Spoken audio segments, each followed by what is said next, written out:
My Lord and my God, I firmly believe that you are here, that you see me, that you hear me. I adore you with profound reverence. I ask you for pardon for my sins and the grace to make this time of prayer fruitful. My Mother Immaculate, Saint Joseph, my Father and Lord, my guardian angel, intercede for me. This week we followed chapter 6 of St. John. It began with the miracle of the multiplication of loaves and fish, up to verse 15. And when people got excited with you, Jesus, you disappeared and crossed to the other side of the lake, walking on the water. The crowd followed you and found you in Capernaum. And there you gave your famous sermon, The Bread of Life, about the Eucharist. First, Jesus, you reproached them, you seek me because you ate the loaves and had your fill. As if saying, you don't seek me, you seek yourselves and to fill up your bellies for free. And you invite them to seek the bread which the Father sends from heaven and which gives life. They say to you, Lord, give us this bread always. And you tell them plainly, I am the bread of life. He who comes to me shall never hunger, and he who believes in me shall never thirst. Then the Jews began to grumble, and you, Jesus, insisted. We read in verse 48, I am the bread of life. This is the bread which comes down from heaven, so that if anyone eats it, he will not die. And in case there was any doubt, you repeat, I am the living bread which came down from heaven. If anyone eats this bread, he will live forever, and the bread that I shall give is made flesh for the life of the world. Now people were still grumbling, but you do not amend your words. There's no doubt. In the original Greek version, you use the word phago, to eat. Again, the Jews protested, how can this man give us his flesh to eat?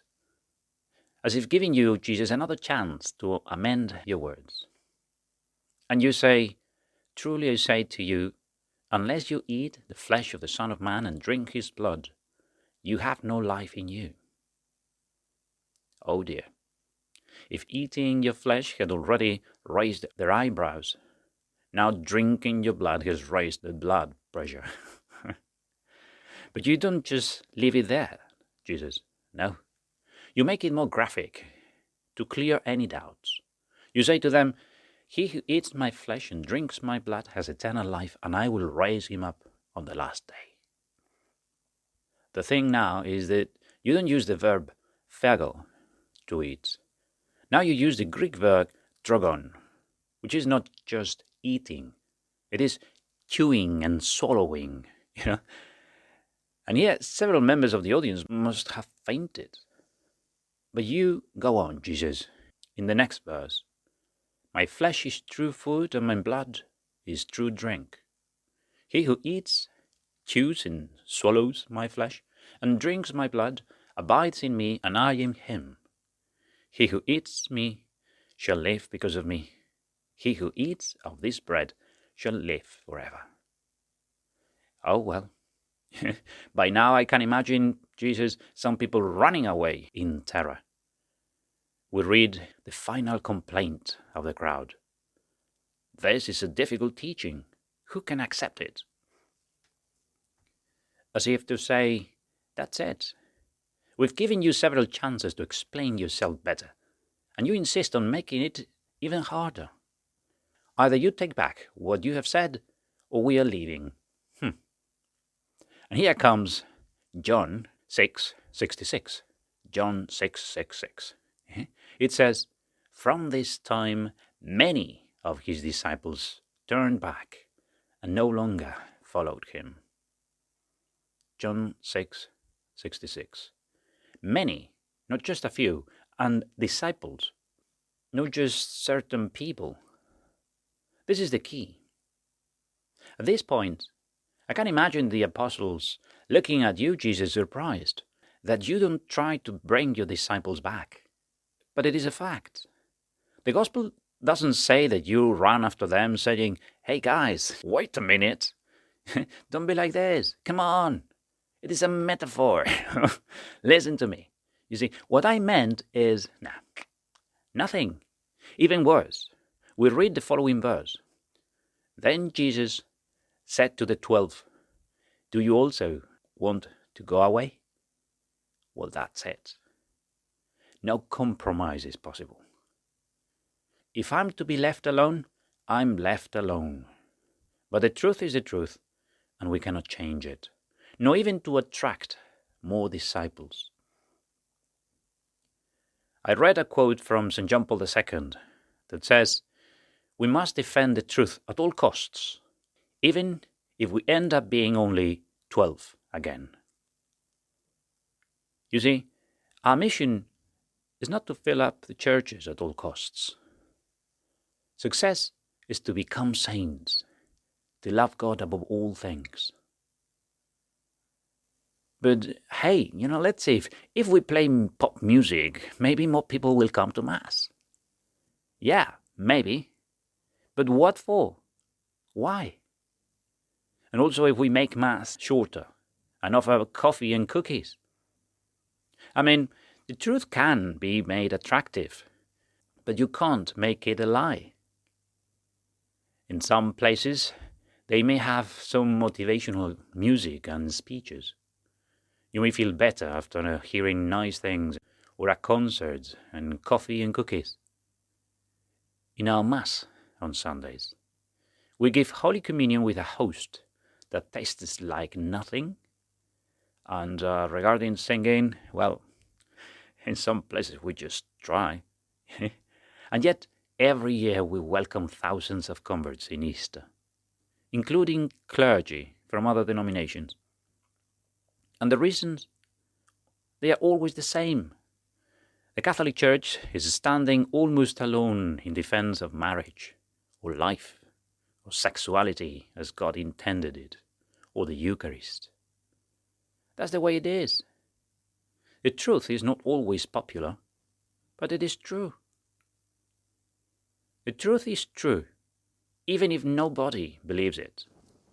And a lie is a lie, even if everybody believes it. I don't know. Imagine if on Good Friday, some holy women, realizing that there were very few of them on Calvary, they said, "Well, let's see, what can we do to get more disciples here? We are very few. Look, as it is cold and windy, we will put up a gazebo and a stove, and we will bring some chairs and offer them a cup of coffee and cookies. Otherwise, no one will come."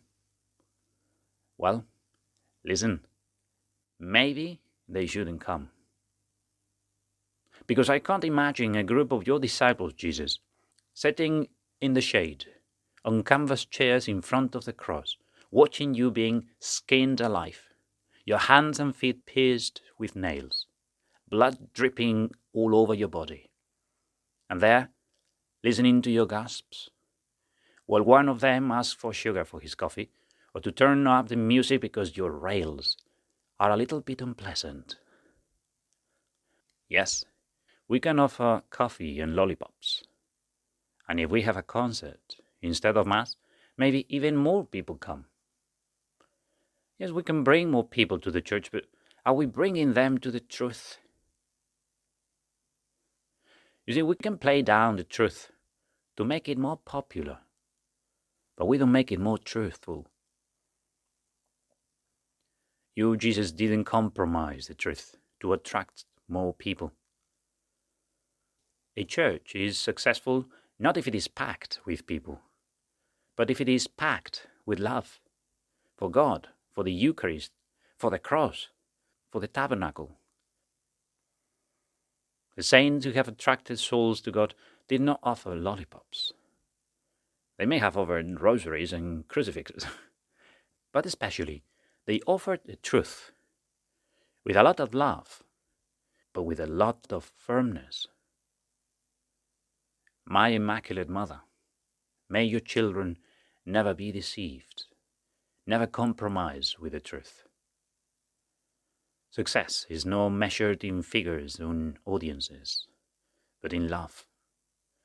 May your children know how to defend the truth, lovingly but firmly.